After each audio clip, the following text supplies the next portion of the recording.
You have a very large organization, very complicated accounting, but your accounting staff is competent and they're doing a great job making sure that everything is being followed per your board policies, and all your federal and state grants are administered in compliance with requirements set up by your grantors.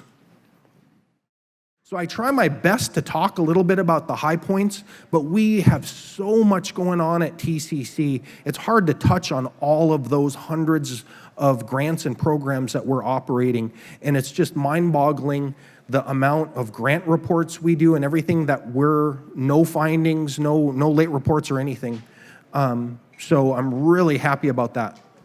In summary, TCC is in a very strong financial position, and that strength, like I said before, is used to support the tribes during continuing funding resolutions.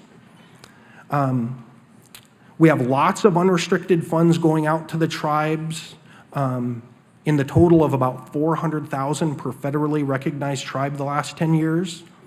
And we hear you, we hear your comments, and we track your resolutions, and all of this that you guys are saying and doing at convention is what goes into our strategic plan for the next year and 5 years. Now, the best I can do is put us in a strong financial position going into all this uncertainty in DC and Juneau, just like I hope you guys are doing out at your tribes. But we also need to plan ahead to cover future population growth, and that's exactly what our clinic expansion will hopefully do. But as Victor said, we have to make sure it pencils out and isn't a drain on all of us. Let's welcome back to the stage our youth delegates. I would just like to stand here today and thank the elders for being here to give us guidance, to thank the chiefs and delegates to be here to listen to our concerns and issues, to thank TCC leadership and staff for allowing us to be here. And most of all, I would just like to thank the youth for speaking out about the issues, about their concerns, about their trauma that they face.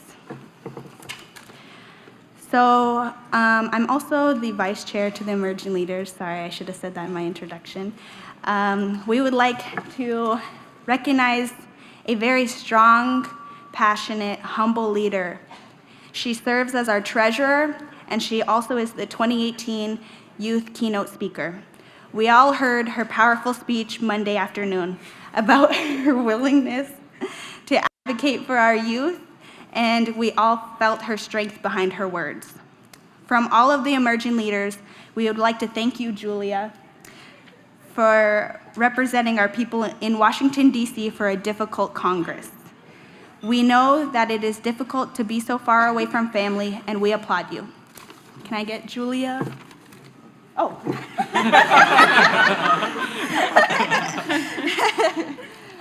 On behalf of the emerging leaders, we would like to gift you, Julia, these gauntlet gloves made by Anna Frank. Go ahead.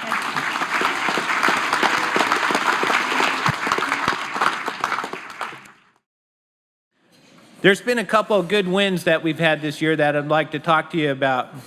First of all, there was the potential TANF cuts that we were going to receive.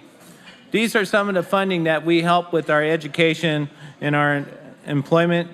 These are some of the funds that support our culture camps.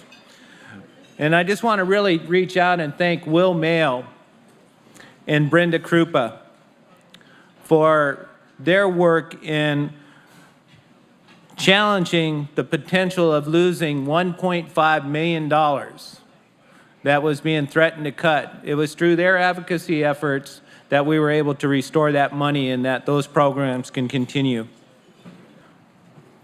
We're going to have to figure out how are we going to bring in new funds that are not grant obligated. Do you like that unrestricted funds that we give our tribes? Do you want them to continue? Do we want to continue to grow our programs to meet the needs and demands of our people in the future? And if you do, you're in alignment, we're in alignment. But we're going to have to figure out how to bring in extra revenue. So right now, we're looking at our business practices to do just that. We're going to start seeing how we can be contracting to bring in other revenues resources in. You all expect a lot from us, rightfully so. But in order to do that, we also have to generate that revenue that allows us the flexibility to give to our tribes. And so we have plans to even look at the possibility of 8A and partner with our tribes. That will give a 60-40 split, 60% to the tribes that we partner with and 40% to TCC for program operations. There's a lot that we can be doing, but we're going to have to change our mindset on our business operations to carry this company forward. For public safety, we've been pushing really hard for the past year, but we really haven't seen any change, and you haven't felt any change, and it's been really frustrating. But it's important to know that we're involved in about 20 different initiatives pushing public safety on your behalf. And it's a multi-phase effort, and it happens throughout TCC. It's from my level down to our executive board. It's my level, it's our staff level, it's Sergeant Jody Potts working collaboratively together to have this impact. I believe we'll get there, but it's just a matter of keep on pushing. There's a lot of programs and other areas that we can get into, but fire services is also one of them, because that provides job opportunities for our communities. And it brings a lot of revenue in a very short span of time. It's very important to us, and it's also one of our priorities. And so I just want to thank you.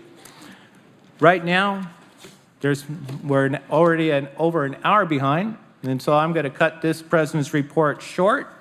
And thank you for allowing me to work for you. Anabasi.